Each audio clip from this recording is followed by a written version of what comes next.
اعوذ باللہ من الشیطان الرجیم، بسم اللہ الرحمن الرحیم۔ تمام تعریفیں اس خالق کائنات کے لیے جو انسانوں کو نیکی کی توفیق عطا کرتا ہے، اور درود ہو حضرت محمد مصطفیٰ صلی اللہ علیہ وآلہ وسلم کی ذات اقدس پہ، جن کی غلامی پہ ہم سب کو فخر ہے۔ آج جمعۃ المبارک ہے اور میری طرف سے تمام لوگوں کو جمعۃ المبارک ہو۔ اور آج خصوصی طور پہ جس طرح کے پورے ملک میں اس حوالے سے بجلی اور پٹرول کے جو نرخ بڑھا دیے گئے ہیں، اس حوالے سے احتجاج بھی ہو رہا ہے۔ میں خصوصی طور پہ یہ سوچ رہا تھا کہ احتجاج ہو رہا ہے، اس کا کوئی اثر ہوگا یا نہیں ہوگا، لیکن مزدور بھی پریشان ہے، کسان بھی، تاجر بھی، ہم سب پریشان ہیں۔ اور اس وقت پوری قوم جو ہے وہ مایوسی میں مبتلا ہو چکی ہے، جو کہ گناہ ہے۔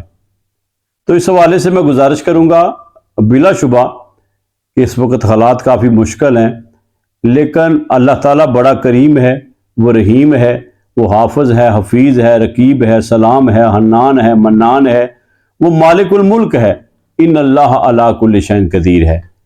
تو قصہ پرانا ہے، کہ پرانے زمانے کی بات ہے کہ ایک جگہ پہ قحط پڑ گیا، لوگ پریشان تھے اور مویشیوں کے لیے چارہ بھی نہیں تھا اور غلہ بھی نہیں تھا، تو سب لوگ پریشان ایک چوک میں بیٹھ کے اپنے اپنے حالات بیان کر رہے تھے۔ تو اتنے میں کیا ہوا کہ ایک بندے کو انہوں نے دیکھا کہ اس نے تھیلا پکڑا ہوا ہے اور وہ گنگناتا ہوا جا رہا ہے۔ اب لوگوں کو تھوڑا غصہ آیا کہ پوری بستی پریشان ہے، قحط آ چکا ہے اور ہم سب پریشان ہیں، تو یہ گنگنا رہا ہے۔ اسے انہوں نے بلایا، کہا بھائی آپ کو نہیں پتا کہ قحط پڑا ہوا ہے، حالات بڑے مشکل ہیں، تو آپ یہ بتاؤ کہ تم گنگنا رہے ہو۔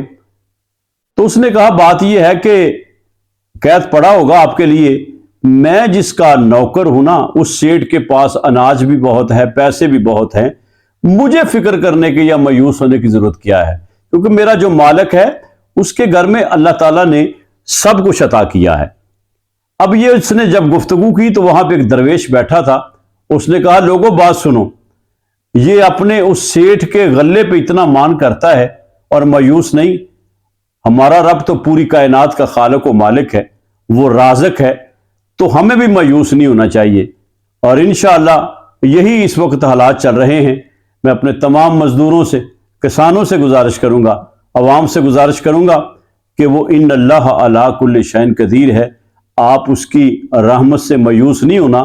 اگر مہنگائی آ گئی ہے، اگر انسانوں نے مہنگائی میں اضافہ کر دیا ہے، تو انشاءاللہ وہ کائنات کا خالق و مالک ہمارے وسائل میں بھی اضافہ کرے گا۔ جو ذہن و دل کو اچھوتے خیال دیتا ہے، وہی خدا میری مشکل بھی ٹال دیتا ہے۔ کبھی جو رنج و الم مجھ کو گھیر لیتے ہیں، میرا خدا کئی رستے نکال دیتا ہے۔ میرے نصیب میں وہ بھوک کس طرح لکھتا کہ وہ تو پتھر میں بھی کیڑے کو پال دیتا ہے۔ میں اس سے قطرہ شبنم کی بھیک مانگتا ہوں، وہ میری سمت سمندر اچھال دیتا ہے۔ وہی جو ماں کی دعاؤں کو رد نہیں کرتا، وہی جو سر سے مصیبت کو ٹال دیتا ہے، وہی خدا میری مشکل بھی ٹال دیتا ہے۔ اللہ تعالیٰ سے دعا ہے اللہ تعالیٰ اس ملک کے حالات بہتر کرے۔ پاکستان زندہ باد۔